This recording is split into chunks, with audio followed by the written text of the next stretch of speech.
8854. When adding a rheostat to a light circuit to control the light intensity, it should be connected in A.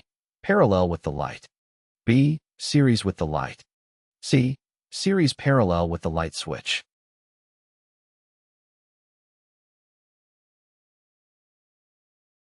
The correct answer is B.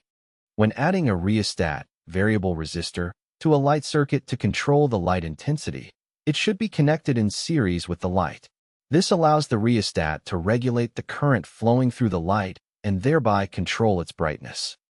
8855. Circuits that must be operated only in an emergency or whose inadvertent activation could endanger a system frequently employ. A. Guarded switches. B. Push-pull type circuit breakers only, no switches. C. Spring-loaded toggle or rocker switches.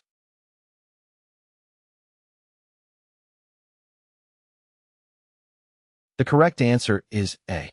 Circuits that must be operated only in an emergency or whose inadvertent activation could endanger a system often use guarded switches.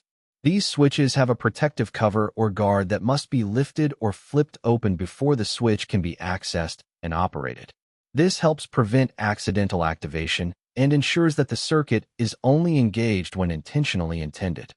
8856. If one switch is used to control all navigation lights, the lights are most likely connected. A. In series with each other and parallel to the switch. B. In series with each other and in series with the switch. C. In parallel to each other and in series with the switch.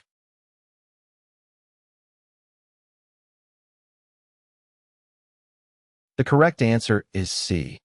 When multiple navigation lights are controlled by a single switch, they are typically connected in parallel to each other and in series with the switch.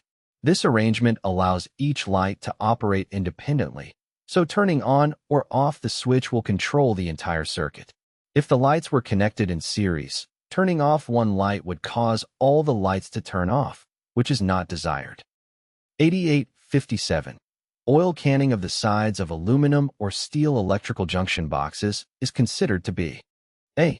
Normal operation in vibration-prone areas. B. A shorting hazard. C. Acceptable operation.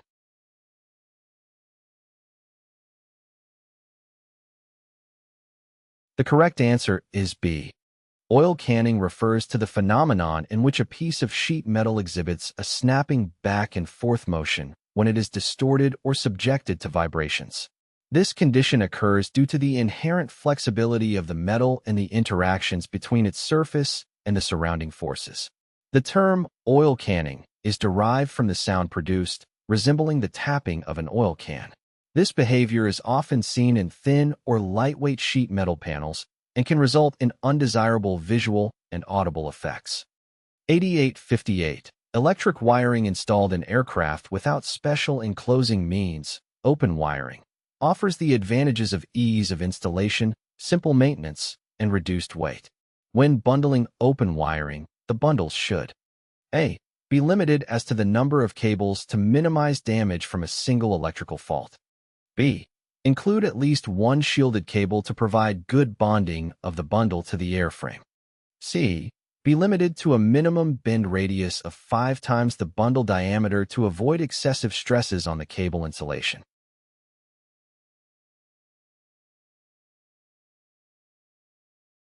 The correct answer is A.